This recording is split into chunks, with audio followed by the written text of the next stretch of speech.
പ്രളയബാധിതർക്ക് ആശ്വാസമായി കേന്ദ്ര സർക്കാരിന്റെ സഹായഹസ്തം. കേരളത്തടക്കമുള്ള 6 സംസ്ഥാനങ്ങൾക്ക് ദുരന്ത സഹായനിധിയിൽ നിന്ന് 1066 കോടി രൂപ അനുവദിച്ച് കേന്ദ്ര സർക്കാർ. രാജ്യത്തെ വിവിധ ഭാഗങ്ങളിലുണ്ടായ കനത്ത മഴയും വെള്ളപ്പൊക്കവും പരിഗണിച്ചാണ് ഈ സഹായം അനുവദിച്ചിരിക്കുന്നത്. പ്രളയബാധിത പ്രദേശങ്ങളിൽ അതീവ ആവശ്യമുള്ള പുനരധിവാസം, ആവശ്യ സൗകര്യങ്ങൾ, അടിയന്തര ഉപാധികൾ എന്നിവയ്ക്കാണ് ഈ തുക അനുവദിച്ചിരിക്കുന്നത്. കേരളം, ആസാം, സിക്കിം, മഹാരാഷ്ട്ര, മധ്യപ്രദേശ്, കർണാടക എന്നീ സംസ്ഥാനങ്ങൾക്കാണ് ആകെ പാക്കേജിന്റെ ഭാഗമാകുന്നത്.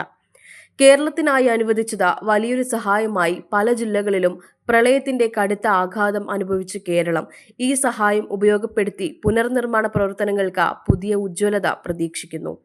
കൃഷിനാശം, വീടുകൾക്കും റെസ്റ്റോറേഷൻ ജോലികൾക്കും ഈ തുക നിർണായകമാകുമെന്ന് സർക്കാർ വ്യക്തമാക്കുന്നു. ആശ്വാസം ലഭിച്ചെങ്കിലും ആവശ്യങ്ങൾ അതിലേറെ.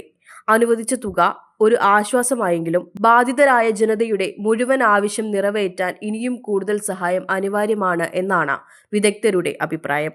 അതേസമയം കേന്ദ്ര സർക്കാരിന്റെ ഇടപെടലിനെ കേരളം സ്വാഗതം ചെയ്തിട്ടുണ്ട്. Insta news Malayalam, Thiruvananthapuram.